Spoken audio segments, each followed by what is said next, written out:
repeated. "I think the best thing to do would be to forget all about this and just go back home. We can chalk it up to experience," he added, a phrase he had learned recently and was determined to use as often as possible. Mother smiled and put the glasses down carefully on the table. "I have another phrase for you," she said. "It's that we have to make the best of a bad situation." "Well, I don't know that we do," said Bruno. "I think you should just tell Father that you've changed your mind, and, well, if we have to stay here for the rest of the day, and have dinner here this evening and sleep here tonight because we're all tired, then that's all right, but we should probably get up early in the morning if we're to make it back to Berlin by tea-time tomorrow."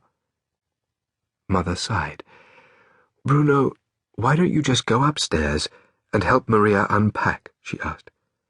"But there's no point unpacking if we're only going to—" "Bruno! Just do it, please!"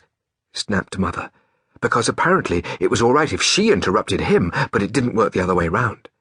"We're here, we've arrived, this is our home for the foreseeable future, and we just have to make the best of things. Do you understand me?" He didn't understand what the foreseeable future meant, and told her so. "It means that this is where we live now, Bruno," said Mother, "and that's an end to it." Bruno had a pain in his stomach, and he could feel something growing inside him, something that when it worked its way up from the lowest depths inside him to the outside world, would either make him shout and scream that the whole thing was wrong and unfair, and a big mistake for which somebody would pay one of these days, or just make him burst into tears instead. He couldn't understand how this had all come about. One day he was perfectly content, playing at home, having 3 best friends for life, sliding down banisters, trying to stand on his tiptoes to see right across Berlin, and now he was stuck here in this cold, nasty house, with 3 whispering maids and a waiter who was both unhappy and angry, where no one looked as if they could ever be cheerful again. "Bruno, I want you to go upstairs and unpack, and I want you to do it now," said Mother in an unfriendly voice, and he knew that she meant business, so he turned round and marched away without another word. He could feel tears springing up behind his eyes, but he was determined that he wouldn't allow them to appear. He went upstairs and turned slowly around in a full circle, hoping he might find a small door or cubbyhole where a decent amount of exploration could eventually be done, but there wasn't one. On his floor, there were just 4 doors, 2 on either side facing each other. A door into his room, a door into Gretel's room, a door into Mother and Father's room, and a door into the bathroom.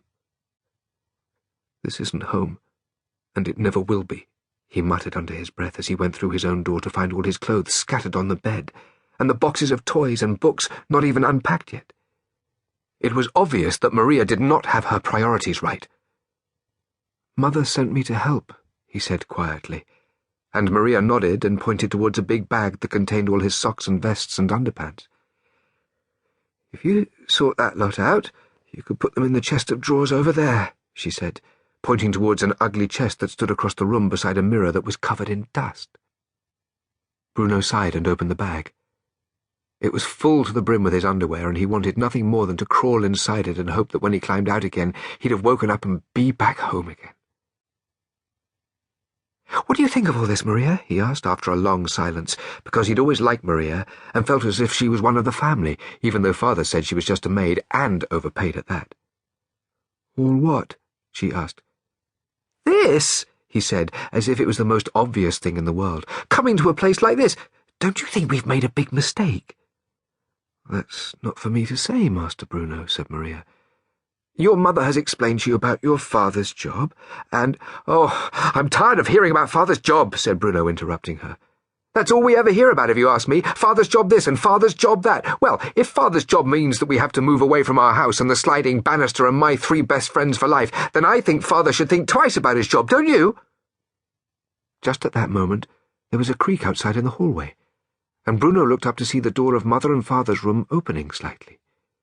He froze, unable to move for a moment. Mother was still downstairs, which meant that Father was in there, and he might have heard everything that Bruno had just said. He watched the door, hardly daring to breathe, wondering whether Father might come through it and take him downstairs for a serious talking to. The door opened wider, and Bruno stepped back as a figure appeared, but it wasn't Father.